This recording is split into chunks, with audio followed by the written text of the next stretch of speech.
A couple things at the top, please bear with me. So on Saturday, a suspect shot and injured 5 individuals along Interstate 75 in Kentucky and is still at large. We are praying for those who were injured and wishing them a speedy recovery.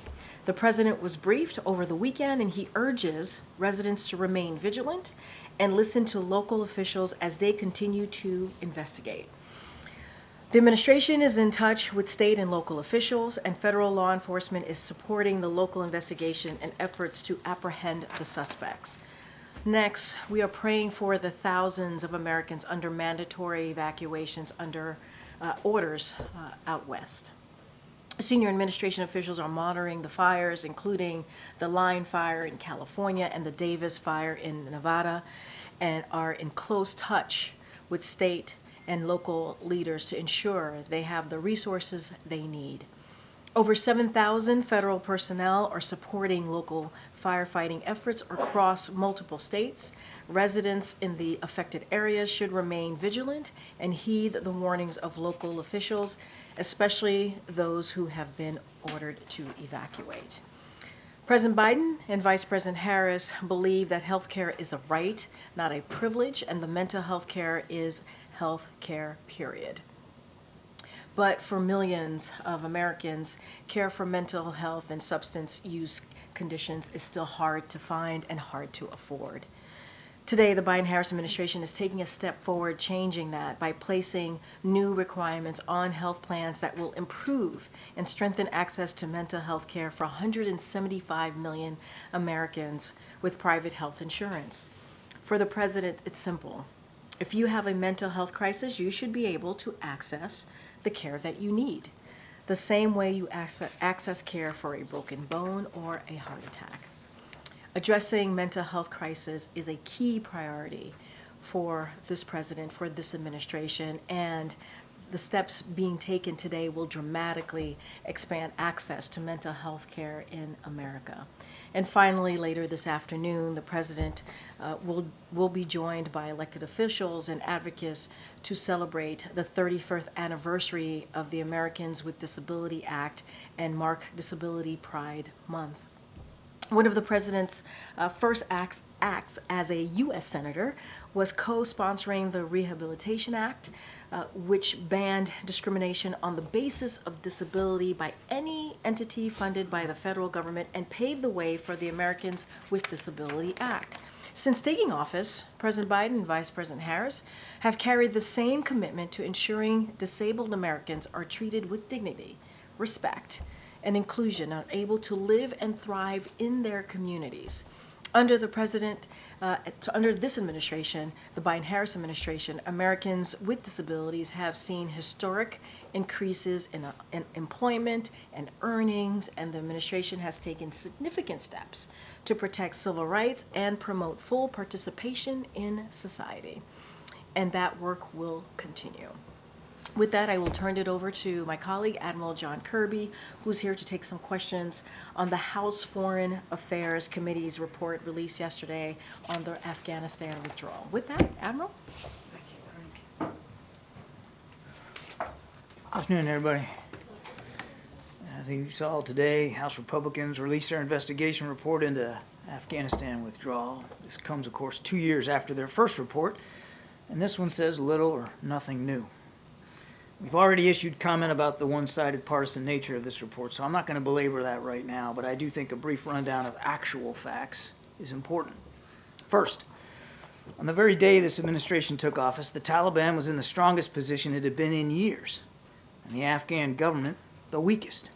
The Trump administration cut a deal called the Doha Agreement that mandated a complete U.S. withdrawal from Afghanistan, and yes, that included Bagram Air Base, by the end of May 2021. That deal also released 5,000 Taliban fighters from prison. 5,000 fighters. In return, the Taliban agreed not to attack U.S. troops, which is a good thing because the former president reduced our presence in Afghanistan from about 14,000 down to 2,500. As General Frank McKenzie, former commander of U.S. Central Command, said himself in testimony, the Doha deal had a, quote, really pernicious effect, unquote, on the Afghan government and military. As we saw, it demoralized them and it disenfranchised them. They knew right then and there that America was on its way out. Indeed, in October of 2020, then President Trump ordered his military to rush the exit from Afghanistan and have everybody leave by Christmas of that year. President Biden, for his part, faced a stark choice when he came to office. Abide by the flawed agreement and end America's longest war, or blow up the deal, extend the war, and see a much smaller contingent of American troops back in combat with the Taliban. He chose the former, and he was able to buy additional time to prepare for that withdrawal all the way into the summer.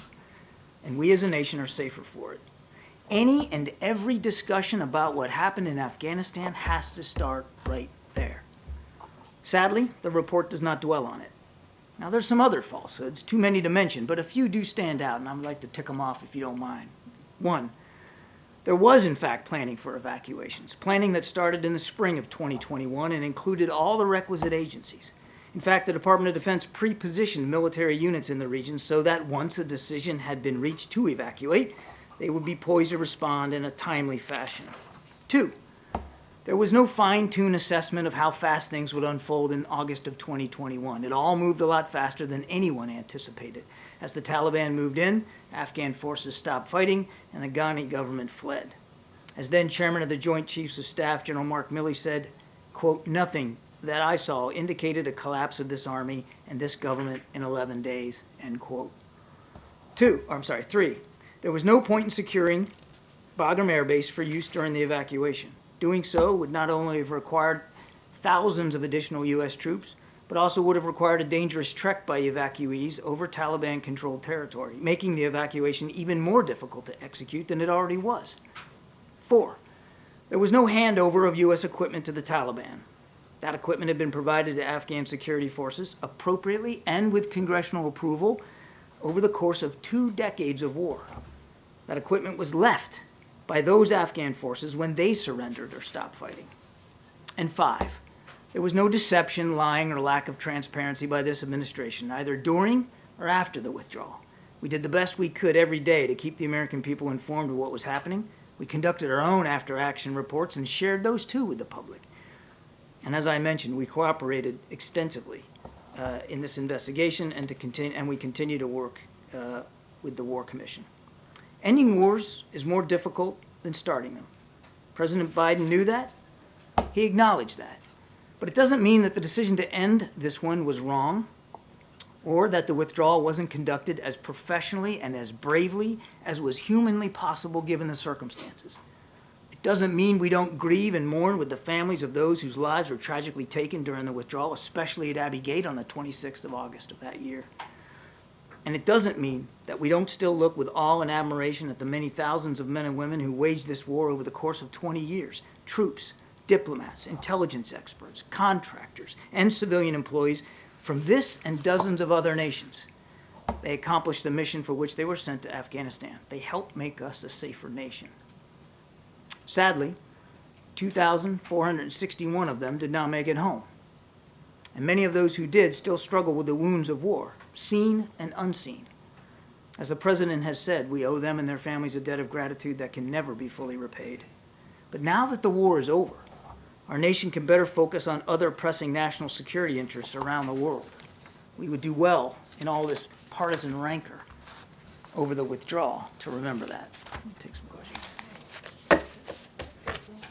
Thanks, Admiral. It's been reported that Iran has sent short-range ballistic missiles to Russia for use in Ukraine. Can you confirm that this transfer happened, and how concerning is this? I cannot confirm the reports that the transfer has happened, but I would point you to what we have said in the past, that any such provision of that kind of technology would not only have a deleterious effect on the Ukrainians' ability to continue to defend themselves, and certainly on the lives and livelihoods of Ukrainians, but could, depending on what the deal, how it's consummated, have equally deleterious effects on the Middle East. And Iran, that already has an improving ballistic missile program, we could only assume would want to stand to gain from some sort of partnership with Russia to improve their capabilities in the region. And of course, given all their destabilizing activities, that's a dangerous outcome. And is the White House prepared to increase pressure on Netanyahu to accept a ceasefire deal, potentially doing something similar as the United Kingdom in terms of withholding more weapons? I can't think of anything we haven't put more pressure on ourselves on than to try to get this deal. And we still, I think I just drew on myself. I think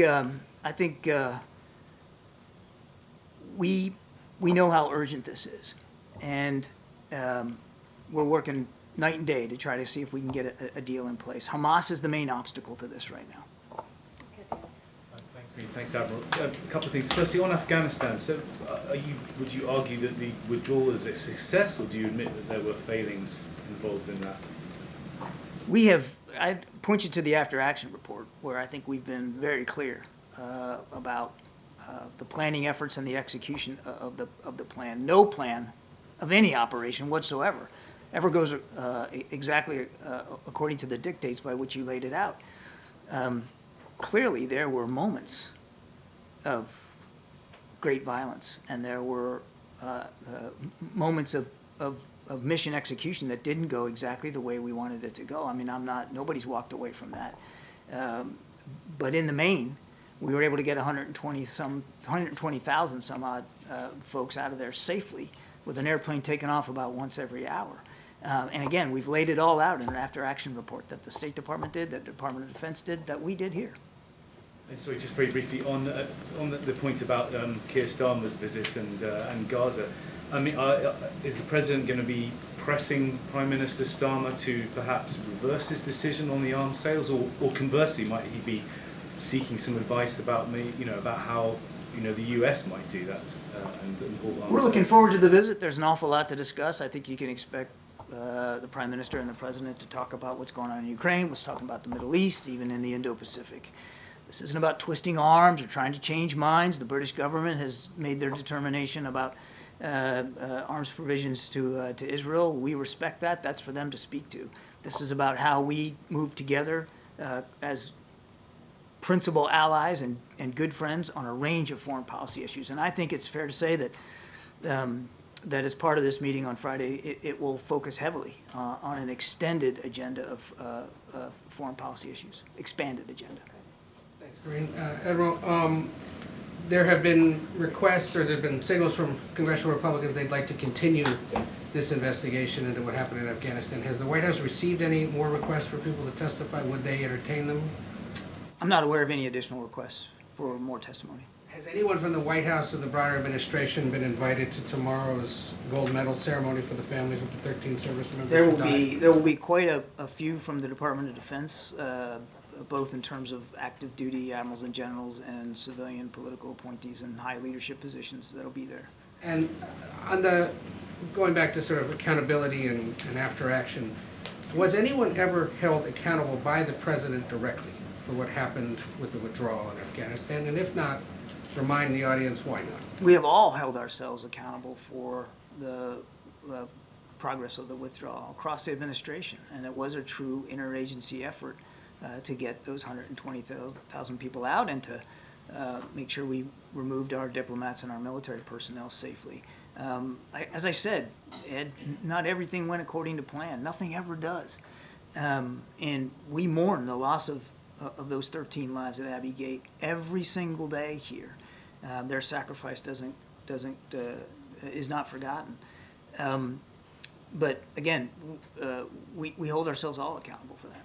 One other part of the world, because there's been some movement regarding Venezuela just in the last day. The opposition candidate, Edmundo Gonzalez, is now in Spain seeking, or expected to be granted political asylum. There's been a lot written and reported in the last few days about what the administration may or may not be trying to do to get Maduro to leave by the end of the year, before his next term would begin, even though the U.S. and others don't necessarily think he has. What is the latest on what the U.S. is trying to do, and would they ever help Gonzalez come back to Venezuela?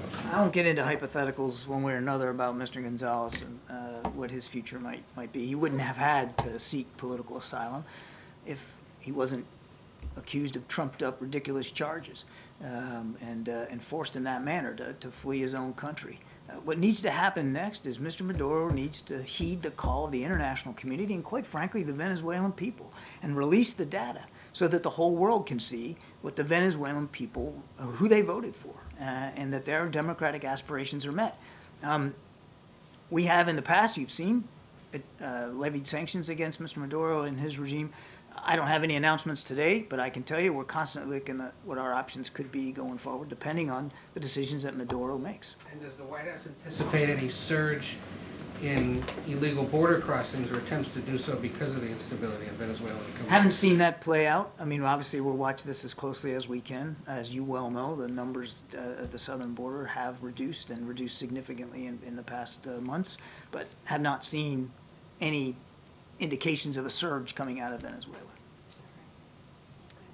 John, China said that they'll be holding joint naval air drills with Russia starting this month. What's the level of concern from the administration that these two countries are cooperating? Is this a sign of deepening cooperation? I think it is, sure. We've been watching this defense relationship grow and deepen over the last couple of years to include the exercise of their militaries in both the air, at sea, even on the ground. So we'll watch it like we watch all exercises, but these are two nations that don't have a long history of working well together, certainly not militarily. These are two nations that don't necessarily fully trust one another in the region or beyond, around the world. So I see no reason for us to change our own military posture or deterrent posture as a result of this exercise. This is a long-planned exercise. It's a part of their regimen. So we'll watch it and monitor, but there's no, there's no dramatic, imminent concern about it. All right, just a couple more. Go ahead. Thank you, John. Firstly, on China, there are a raft of bills up for vote in Congress this week that have to do with keeping China from accessing Inflation Reduction Act funding, that limit their EV market, that try to counter their influence on culture. Are these things that the administration supports? And do we expect to see these carried through in the Harris administration? Well, let's see where it goes. I don't like to talk about draft legislation one way or the other. Okay. Well, let's talk about Afghanistan then. Chairman McCall drew a direct line and countered something you just said, which is you said they helped make us a safer nation. He believes that the withdrawal from Afghanistan. Do you need a minute? He argues that the withdrawal from Afghanistan has in fact made the United States more susceptible to terrorism because of those prisoners released from Bagram.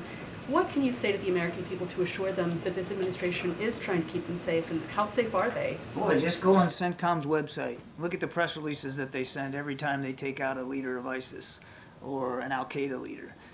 We have proven the case about over-the-horizon counterterrorism capability to a fairly well. Now, that doesn't mean we're sitting back, resting fat, dumb, and happy. That's the kind of capability you have to keep working at and keep trying to improve, and we are. I think it's also important to look at what else is going around the world. You know who would have loved for us to be stuck in Afghanistan for another 20 years is President Putin, President Xi. They would have loved that. But now, because we're not in a ground war in Afghanistan, a ground war for which the original mission had long since been accomplished, we're able to focus on those more modern and relevant threats to our national security posed by nation states and non-nation states around the world. But as for counterterrorism capability, again, we have proven time and time again that we are able to monitor the threat and deal with the threat, sometimes in near real time if need be. Not taking it for granted, not saying we don't always have to keep sharpening it, but believe me, we're focused on it. Administration officials have said that after the 6 hostages were killed earlier this month that Hamas changed the terms of the deal. Did Hamas explicitly tell mediators that there are new terms, that they want more prisoners released? And would you still characterize negotiations as on the verge of a ceasefire and hostage deal? To your first question, yes, Hamas did change some of the terms of the exchange, and that has made it more difficult for us to get there. I'm sorry, your second question was? Would you still characterize the deal as on the verge? We still believe that even for the new amendments that Hamas has made, that it's still worth an effort to try to see if we can't get back into a ceasefire negotiation, but we're not there right now. Sir, there's a report that the president's convening his national security team on this issue today. Obviously, it's not on his public schedule. Is there anything more you can say about who he's bringing in or what he's doing, or is this part of the ongoing conversation? I think there was a little bit of a a miscommunication, Kelly. What was being referred to was his normal presidential daily briefing where he's presented with the intelligence of the day and has a chance to speak to some members of his national security team when he does that. It was not a major NSC meeting. Thanks, John. The American citizen who was killed in the West Bank on Friday, Aysen Ege, has the president had a chance to speak to her family at all? And do you have any sense of where the investigation stands? I know that you all had asked for the ball to get rolling on an investigation to her death. Do you know if there are any updates on that? He has not spoken to the family as of yet. I don't have a call to talk about today. Obviously, we continue to mourn with her family, of course. The Israelis have reached out, made sure that we knew that they were promptly investigating this. As I understand it from just before I came out here, they are moving swiftly on this investigation and will soon, we think, in coming days, be able to present their findings and conclusions. We'll obviously withhold our judgment until we see that. We've called for a complete, thorough, swift, and transparent investigation. We'll see what they learn. Okay, final question, go ahead. Oh, hi, thank you. Do you have any response to Russian drones violating NATO member states, Latvia and Romania the weekend? I think you're talking about reports that parts of drones, I think, have landed in Allied territory, if you will. This is unfortunately not a new development. It has happened over the course of the war in Ukraine, where missile fragments or drone fragments sometimes get caught up in the combat, in the air combat, and land in a neighboring nation. We watch that closely, as you might imagine. We're in close touch with our allies and partners about that. But it just underscores the danger that Mr. Putin's war in Ukraine has now caused to the whole European continent, and the fact that the security landscape has changed, not is changing, not will change, but actually has changed, which is why we're doing everything we can to make sure Ukraine can defend itself. All right, thank you so much, Admiral. Thank you. Thanks, John. Thank you, guys. Okay, all right. Hi, Chris. It's been a while. It actually has been a while, right? It actually has. All right. Question, first of all, on the war in Gaza. Yeah. The UN Secretary General said the UN was willing to monitor any ceasefire deal. Is this something the White House is interested in, perhaps taking them up on that offer? Say that one more The time. UN Secretary General said the UN would monitor any ceasefire deal. Is the White House interested in taking them up on that offer? Look, as you know, there is, and the Admiral just spoke to this as well, we're continuing to have those conversations. We continue to want to make sure, right, that we get these hostages home. We want to make sure that we have an end to this war. That's what the president has said. And so we are pursuing certainly all efforts, is something that the president said, to secure a deal that would release, again, the hostages that are being held by Hamas. We cannot forget that the murder of the 6 hostages by Hamas and has actually put us in a place where this is incredibly, even the urgency is even more clear, right? And the new demands they've made have called into questions, right? Hamas's readiness to do any deal at all, and the sincerity of the negotiations. And that's what we see. So, even though we're hearing that, we want to continue to talk about the next steps with our co-mediators. This is Egypt and Qatar, and that's what we're doing. That's the focus. That's what the president believes in order. The best path forward is to get this hostage deal, and that's what the president wants to see. The Vice President is preparing for a debate tomorrow night with Donald Trump. Has the President spoken to the Vice President about the upcoming debate? And also, is he planning to watch it tomorrow night? So I can say, and I think I confirmed this last week in either a gaggle or at the briefing, which is that the president is going to watch the debate. He's looking forward to watching the debate. I'm not going to preview or confirm any conversations between the president and the vice president. As you know, they speak often.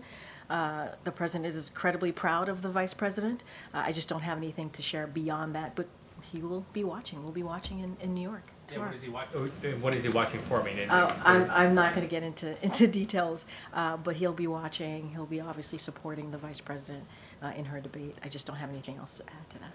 Thank you. Thank you. Can you confirm reports that the president is hoping to establish a U.S. sovereign wealth fund and give any estimated time of announcement for that? So I certainly don't have anything to announce from here. But look, the president has worked to unlock investments here at home. and abroad that benefit our economy, right? The economy and also our national security. That is something that the president has worked to do in the past 3.5 years. I just don't have anything to announce at this time. Thank you. With Congress back today, can you just give us the broad White House view on the state of government funding negotiations? And obviously you issued the veto threat on the House Republicans' proposal, but with that dead on arrival in the Senate. So a couple of things. I think the SAP went out, so certainly would direct you to that. That came out of this administration. But with the end of the fiscal year rapidly approaching, obviously by the end of this month in September, Congress needs to pass a short-term continuing resolution to provide more time to pass full-year funding bills. We urge Congress to do this quickly, to pass this quickly, to keep the government open. It is really easy. It's like their number one job. They know how to do this, to keep the government open and provide that emergency funding for disaster needs. I just talked about that at the top, about the needs that we're having just right now out west, as they have done on a bipartisan basis. They've done this before, many times in the past. They need to get this done. The proposal from House Republicans is not a solution. It's just not. It contains a partisan poison bill, would erode our national defense, undermine our competition with China, fail our veterans and seniors, abandon communities struck by disasters, and hurt programs that support small businesses while making healthy tax cheats pay what they owe. So House Republicans should stop wasting time. I've said this many times before, repeat it at this podium, and to do their jobs for the American people by keeping the government open. It is a simple job. It's their number one job as Congress, is to keep the government open, and we believe it should be with a short-term CR. Okay, Selena. On that point about government funding, how is the White House engaging with the Hill on this, and does the president have any plans to meet with congressional leaders in the coming days? So I'll take the first question. OMB, Leg Affairs Office, are in close touch with House and Senate leadership on the need to pass a short-term CR to keep the government open. And I laid out what it would do if we didn't, and what it would erode, example, for our national security, as we just had the National Security Council rep here. We're coordinating with Democratic leadership on the best path forward for a short-term CR. And so this is something that, again, they need to do right away. They've done it before, many times before, in a bipartisan way. It is their number one job. Again, OMB and our Leg Affairs Office. And to your second question, the president speaks regularly with congressional leaders and gets updated regularly as well from his staff. And Congress knows how to do this. They do. They know how to do this. This is the most basic thing, most basic part of their job, is to keep the government open. So they know this. They don't need to hear from the president on this directly. They know this. They know this. And they can do it in a bipartisan way, as they have in the past. And on the debate, when's the last time that President Biden spoke to Vice President Harris, and do they plan to speak again before she takes the stage tomorrow night? And just anything you can share about the advice or words of encouragement, or just what those conversations have been like. I'm not gonna detail any private conversation that the president and the vice president has, whether it's debate or not debate. It's not something that I'm gonna do at all. But I don't have a readout of the last conversation that they've had. What I can say is that he'll be watching. He supports, obviously, the vice president, is very proud of her, and I just don't have anything else to add. And will the president be watching with staff or his family tomorrow night? The president will definitely be watching. I know I will. I know you all will. I don't have anything beyond that. Yeah, Jackie. Thank you, Karine. 31% of... Good job on... Thank you. It had wings and now it's dead. 31% of... I killed a bug. You're welcome. It was very anyway. It was very dramatic. Someone had to do it. I know, and the job was done. The job was indeed done. Thank you. You got the job done, for sure. Thank you. 31% of registered voters said in a New York Times Siena poll that they still need to learn more about Vice President Harris. So why is she spending so much time trying to define Trump and link him to Project 2025 rather than define herself? I mean, look, those questions, obviously, those are campaign questions. You would have to ask the campaign, and that is for them to speak to. And what I will say is, what I can say is that as far as contrast, a contrast can't be more clear. It couldn't be more clear. If you think about 4 years ago, America was reeling. It was reeling. In a once-in-a-generation pandemic, it was isolated from the world stage. Crime was up. The middle class was sidelined. We saw an insurrection on January 6th in 2021 that the former president led. And so, and you think about today, where we are today, 3.5 years later, we're leading the strongest economy in the world. You hear the comeback stories in places like Milwaukee, to Dayton, to Scranton, Pennsylvania.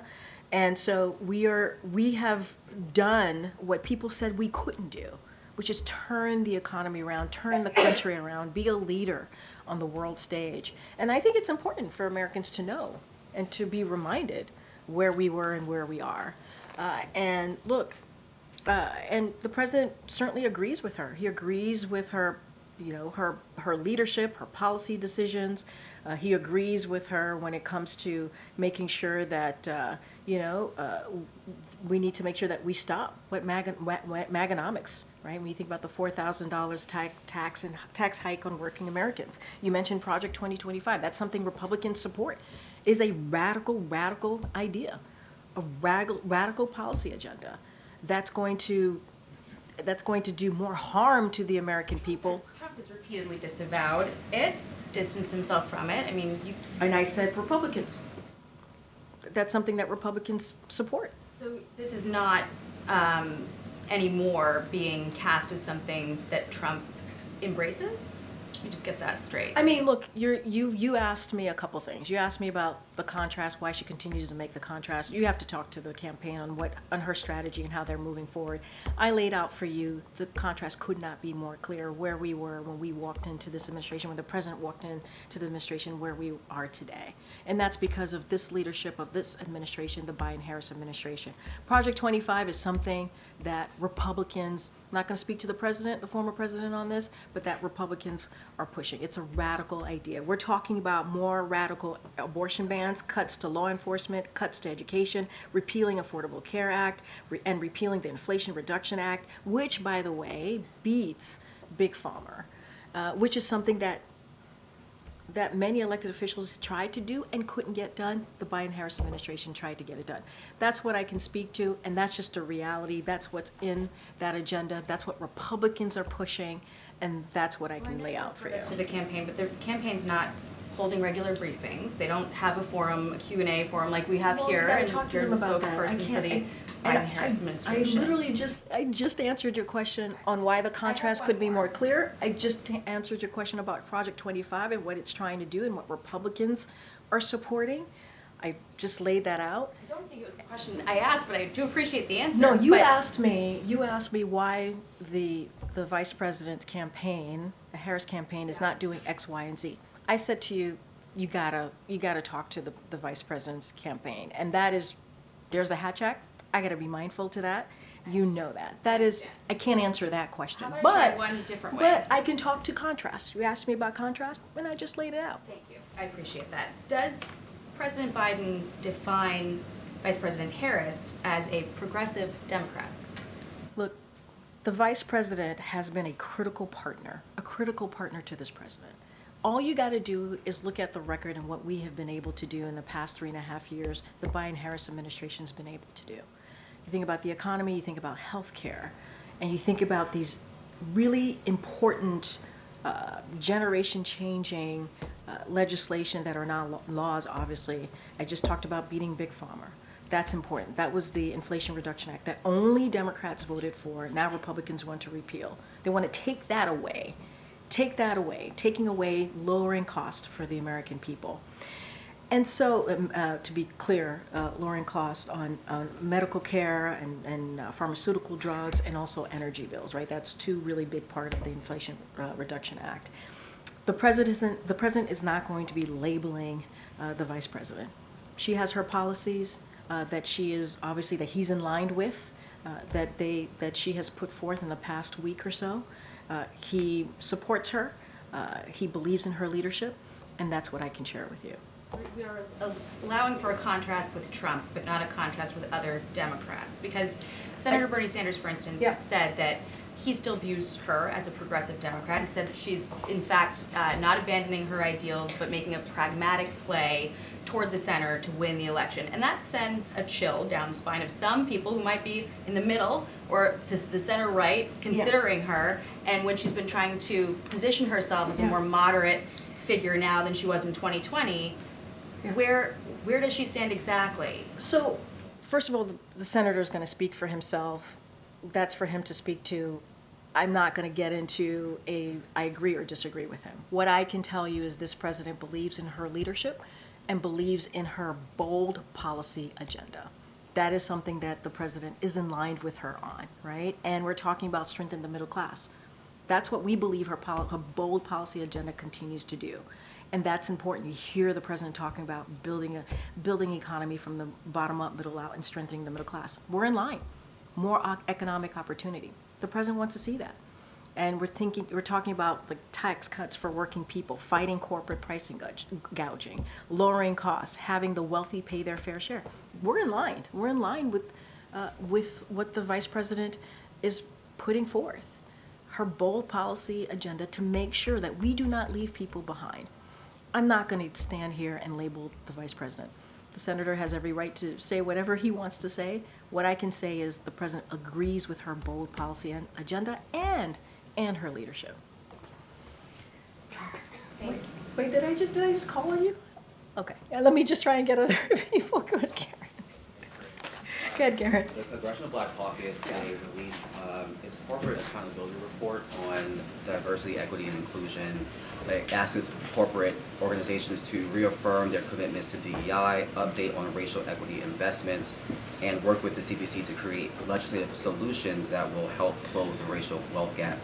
Does the administration have a reaction to this report? Have they engaged with the CBC or advised them about this report at all? So it just came out. We hadn't had a chance to review the report, but you know this is something that this administration believes, how diversity is our strength. You hear the president say this, and that is something that the president believes.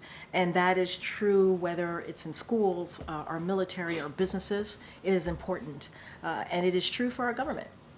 Where he has assembled the most diverse presidential administration in history. That is something that this president and this vice president has done. And just a couple of things, in June, when senior White House officials, they were able to welcome business executive and civil rights leaders to the White House for a discussion on ensuring how Americans have access to economic opportunities. That wasn't that long ago, just a couple of months ago.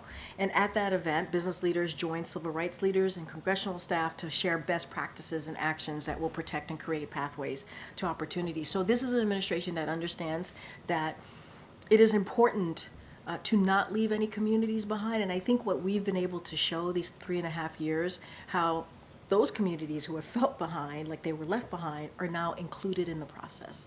They're included in our policies. They're included in our legislation. They're included in how we move forward, even in executive actions, right? And this is the president that takes that very seriously. He also believes it's important to have those different voices at the table, hence having a very diverse, the most diverse administration. And so while we haven't gone through the study, what we can say, we believe diversity is indeed our strength. It is important to continue to do that work, and that's what you're going to see from this administration. CBC is also, as you know, hosting their annual legislative conference this week, and the president is hosting a Black Excellence brunch on Friday. Was that intentionally planned for this week with CBC? And was this what can you share about the president's remarks that he will be giving? Yeah, so not going to get ahead of his remarks. The president's looking very much forward to holding that brunch here, the Black Excellence brunch here on the South Lawn on Friday, as you just said.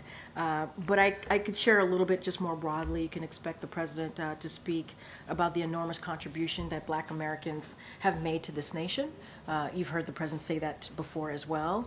And continuing our efforts, as I just stated moments ago, about making sure that there are opportunities for all Americans, including Black Americans. So that is something that the President certainly, I think, will touch on, and you will hear more from him on Friday. Is the President or Vice President attending the Phoenix Awards and giving remarks this year? We'll have more to share in a couple of days. We'll have more to share. Go ahead, sir. Go ahead, sir. Go ahead, sir. Yeah, on mental health parity, enforcement's long been an issue, and many plans haven't complied with requirements over the years. Does the administration plan to be more aggressive in terms of enforcement going forward on this? Well, anything that's might be the legalities of it, I'm just not going to get into hypotheticals. It's obviously an issue that's very important to us. It's a great step forward when we talk about the mental health parity, and it's a parity, right? Healthcare, mental health, it should be healthcare. And so we're going to certainly continue to make sure that effort is a key part of this administration in the next 4 or 5 months. Any legal stuff, I'm just not going to get into hypotheticals or anything like that, but this will continue to be a priority that I can continue to be very clear on. Kat Kellyo. How would you describe the way in which in briefings and in other White House communications since July 21st, you reference the Vice President more? We hear now more Biden-Harris administration, when if we look back, it would have been much more focused on just the President. So as you do that, how do you describe the importance of, in this official way, talking about her and linking her to the accomplishments? Look, I think it is important for Americans to know that the Vice President has played a very big role in the success of this administration over the last 3.5 years. And we have said this before, even before July 21st, how much of a partner she's been, a critical partner. It is not the first time that we've said it. Maybe we're saying it more, to your point, but we've been pretty consistent in saying that their partnership is important, and how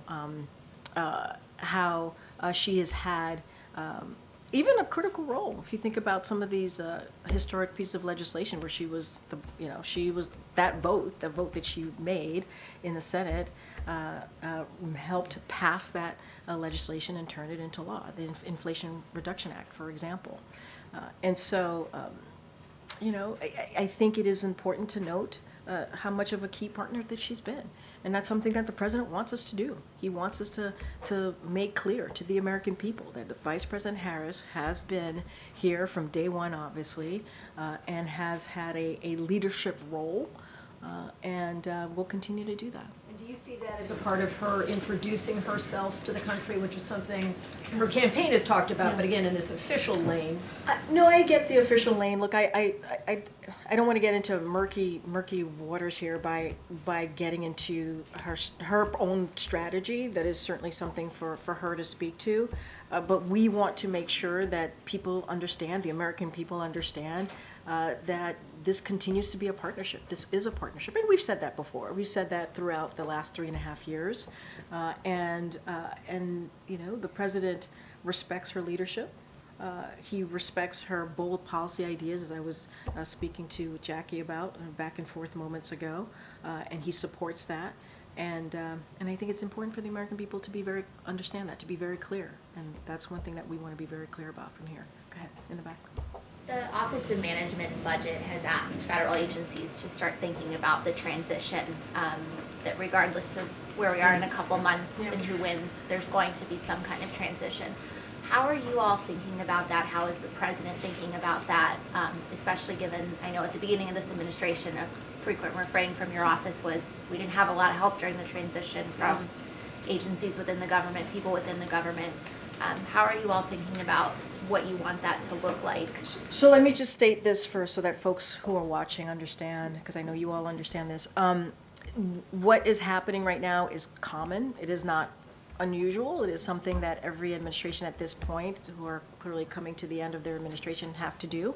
So it's a common process, nothing unusual there. I'm sure we will have more to share to your question, but the President, look, when it comes to the job that he has had for the last 3.5 years, almost 4 years, he takes that very seriously. He takes everything that he does, everything that comes out of this administration very seriously, because it's about the American people. It's not about him. And in order to have a successful government, he has to have that leadership to make sure it's a successful government, right? It doesn't matter for him or whoever is next. So I'm certain we'll have more to share. But again, it's not unusual. The president's always going to do what's right for the American people, and this is part of that. The last transition was, you're talking about how it's not unusual for government to start thinking about this, but the last transition was anything but usual. Yeah. I agree with you. I'm not disagreeing. Disputed. But that's not going to be what this president does. Has he given any specific guidance? Has your colleagues begun thinking about how you want to make it different? I mean, 4 years ago was not normal for a lot of reasons. You are exactly right. I'm not disagreeing with you, and we do not want to go back there, right? We do not want that. We do not want to repeat what we saw the last time around in the last administration. It should not be about someone's personal agenda. It should be about the American people. And I think if you've seen anything, especially these last past couple of months from this president, is that he cares. He puts the American people first, and that's how, in your question, that's what he's going to do. He's going to do what's right for the American people, and how do we move forward in the way that we put them first. That's the best that I can answer that for you. Thank you. Thank No problem. you, Karine. Good to see you. I think that what the White House makes of former President Trump's comments over the weekend saying, when I win, those people who cheated in elections in 2020 and 2024 will be prosecuted to the fullest extent of the law. Have you seen those comments? Has the president seen those comments? And what do you think of them? I could say I have not spoken to the president about those types of comments.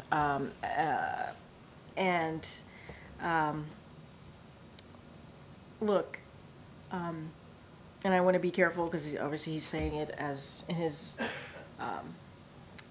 campaign capacity, but that type of rhetoric is dangerous. This is not who we are as a country. This is a democracy, and so that's what the president believes. That type of rhetoric is coming from, a former president, is dangerous. I mean, we saw what happened on January 6th in 2021. 2,000 people went to the Capitol. Some of your colleagues reported on this. Some of your colleagues were there. Law enforcement members were attacked. It was a dark day in our country because our democracy was attacked. And they went there because they were told that they should overturn an election, a free and fair election, where dozens of Republican judges said that it was indeed a free and fair election. And so that type of rhetoric is dangerous and unacceptable, and that is not what this president believes. Just a quick question on voters in particular. As the president makes some outreach to black lawmakers, I wonder if he's going to make some outreach to black voters specifically. Both campaigns are working to do that in states like Georgia. Yeah. And perhaps some of that economic message is getting lost with some black voters. If you talk to them, they have a different picture of the Trump economy than they do the Biden economy, so to speak.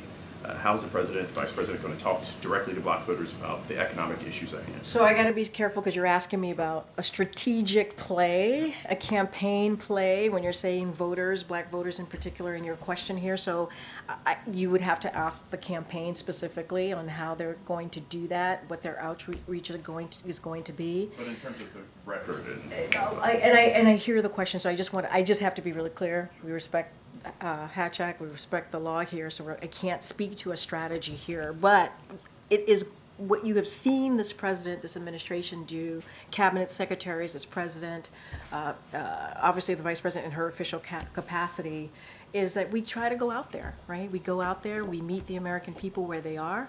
We talk about what we have done in this administration over 3.5 years. We talk about how we've been able to rebuild the economy. We've talked about how we're leading the economy in the world, right? The strongest economy in the world. And it is not done by accident. It was not by accident. Right? It is because the president and Democrats in Congress, when you think about the American Rescue Plan, which helped turn things around, put checks in pockets, right? We're able to do that. Put shots in arms, right? So we can deal with a once-in-a-generation pandemic. It was not easy, but we were able to get this done. Now, Do we understand that some Americans are not feeling that? Yeah, we get that. We understand. That's why the president is going to continue to talk about ways to lower cost. You saw the president and the vice president recently, a couple of weeks ago, or just last week, a couple of weeks ago, talk about how the drugs that are going to be lowered in cost because they were able to beat Big Pharma. And so now Medicare is able to do those negotiations. That matters. That matters to Americans. So we're just going to have to continue to talk about it, let Americans know. I can't speak to the campaign strategy. That's something that they'll speak to. But the president believes it's also his job to communicate directly with the American people and to let them know what we're doing. The economy, the healthcare, climate change, even on the world stage, and how we're being in our leadership and how we're leading in that way. And so, we're going to continue to do that, be out there. Recently, the U.S. identified the first case of H5N1 in a person that had no known animal contact. And I wonder if that changes the posture of the White House's pandemic office, or if there's any updates as to how the administration is tackling this outbreak. So look, we take all of this very, very seriously. So what we're going to continue to do is continue to monitor and help states where it's needed, right? Assist where it's needed. I don't have an update for you, but obviously our number one priority when it comes to the pandemic office and also other White House offices, and what we're trying to do here is we want to make sure that American people feel safe in communities out there, and so we're going to monitor it. I don't have an update for you here at this time, but we take this very, very seriously. I think we're going to start wrapping up. Go ahead, Ed. I know. Thanks. Karine, I want to ask you about jobs. So the Biden-Harris administration, the Biden-Harris administration has been touting manufacturing jobs for the past year. But the last jobs report showed that manufacturing lost 24,000 jobs, and the trend over the past 3 months has been a loss of 11,000 jobs per month on average in manufacturing. So why is it going the wrong direction? So look, we pay attention obviously to all these reports. What we also want to do, yes, we pay attention to reports, we pay attention to data, but we also want to make sure it's taken into context. And so we can't lose that as well. A couple of things, manufacturing investment has hit all-time highs for 6 consecutive quarters. That's important. Factory construction has more than doubled to an all-time high. And it takes time for factories to build and to be built, and also manufacturing jobs to be created. And so we've created over 1.6 million jobs in manufacturing and construction. So you got to put this all into context. And we've seen businesses invest more than $900 billion in manufacturing and clean energy. And one analyst said, and I quote them, "After years of inaction, America is now building factories at a rapid rate." And that is because of what we've been doing, which is investing in America. And there's always more work to be done. And that's something that you can see from this administration. So you need more time? Is there a time frame as to when those jobs will materialize? I don't have a time frame for you, but what I can say is we got to take them all into context, right? We do. Data is important. We pay attention to reports, but we can't miss what we've seen the last 6 months, right? Consecutive 6 months as well. We can't discount the investment that this administration has been able to make into manufacturing, right? We can't discount the 1.6 million jobs that have been created. That is important. The $900 billion in investment, we can't discount any of that, right? That has to be put into the context as we're looking at this particular question that you're asking me about manufacturing jobs. All right, everybody. Thank you so much. Thank you so much.